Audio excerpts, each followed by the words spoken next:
আসসালামু আলাইকুম। কেমন আছেন সবাই? আশা করি সকলে অনেক অনেক বেশি ভালো আছেন। টার্গেট পয়েন্ট জিরো থেকে আমি রিফাত হাসান চলে আসলাম আরেকটা নতুন তাজা খবর। আমি গত দুইটা ভিডিওতে আমি বিসিবি প্রধান ফারুক আহমেদকে নিয়ে ভিডিও বানিয়েছি। সেই ভিডিওগুলোতে আমি দেখিয়েছি বিপিএল এর দুর্নীতি সম্পর্কে বলেছি এবং আমি সচিত্রের তথ্য উপস্থাপন করেছি। আজকে চলে আসলাম তার সম্পর্কে আরো একটি চাঞ্চল্যকর কথা বা খবর আপনাদের সামনে দিতে।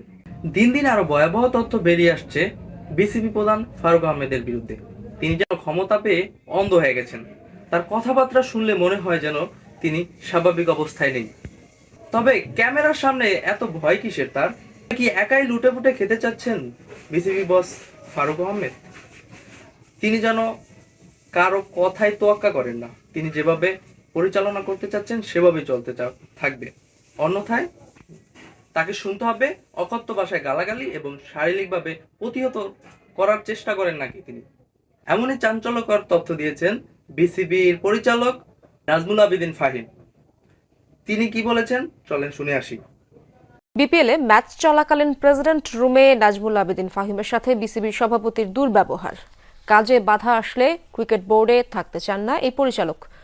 বোর্ড পরিচালক নাজমুল আবেদীন ফাহিম জানান, ম্যাচ চলাকালীন অকথ্য ভাষায় গালাগালি করেন তাকে বিসিবি প্রধান ফারুক আহমেদ। মন্ত্রণালয়ের কর্তাদের সামনেই নাজমুল আবেদীন ফাহিমকে অপদস্থ করেছেন Faruque Ahmed. You acting like funny? BCB president হতে চান? আসেন বানাই দেই। গলা উঁচিয়ে এমন সব উত্তপ্ত বাক্য বলেন বোর্ড প্রধান। সেই ফাহিম স্যার যখন যমুনা টিভির সাংবাদিকদেরকে এই বিষয়ে ক্লিয়ার করেন, তখন বিসিবি প্রধান ফারুক আহমেদের কাছে জানতে চাইলে তিনি বলেন সেদিন সে কি বলেছিল বা কি বলে গালাগালি করেছিল তার নাকি কিছুই মনে নেই এবং তাকে ক্যামেরার সামনে অনেকটা অস্থির লাগতেছিল, যেন মনে হচ্ছিল কিছু কথা লুকাতে চাচ্ছিল। হিট অফ দ্য মোমেন্টও বলবো না, হয়তো ওই সময় একটা কোনো কথা হয়তো বা আমি তখন আমার ওরকম করে মনেও করতে পারি না, হয়তো বা ফাহিম ভাইয়ের সাথে নিশ্চয়ই কোনো একটা কথা এসে মানে তার পছন্দ হয়নি বা আমার বড় ভাই কোনো কথা হলে হতে পারে, বাট এক্স্যাক্টলি আমার মনে নেই আমার এক্স্যাক্টলি কী বলেছি আমি। সো ওই ভুল বুঝাবুঝিটা এখন আর নাই। নাজমুল আবেদীন ফাহিম দুর্ব্যবহারের একটা অভিযোগ করেছেন, এটা কি সত্য কিনা? এটা কিন্তু আপেক্ষিক একটা ব্যাপার।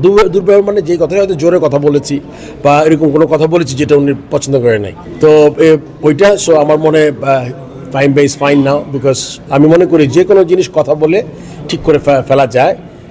এটা আবার প্রধান ফারুক আহমেদ কথা অনেকভাবে ঘুরানোর চেষ্টা করলেও ক্যামেরার সামনে তিনি সেটা পারেননি। তার কথাবার্তা শুনলে মনে হয় যে তিনি স্বাভাবিক অবস্থায় নেই। বোর্ড প্রেসিডেন্ট, আমি গত ভিডিওতে দেখিয়েছিলাম যে 1581 জনের শহীদের বিনিময়ে আমরা নতুন একটি দেশ পেয়েছিলাম। সেখান থেকে আমাদের পুরো দেশ নতুনভাবে শুরু হয়েছিল এবং শুরু হয়েছিল সংস্কার। সেখানটা ক্রিয়াতেও সেই সংস্কার হয়েছে। পাপন গিয়ে এখন এসেছে ফারুক, আর পাপনের বিরুদ্ধেও আমরা অনেক অভিযোগ পেয়েছি, আর এখন আমরা পাচ্ছি ফারুকের বিরুদ্ধে। তবে নতুনত্ব আমরা কি পাচ্ছি?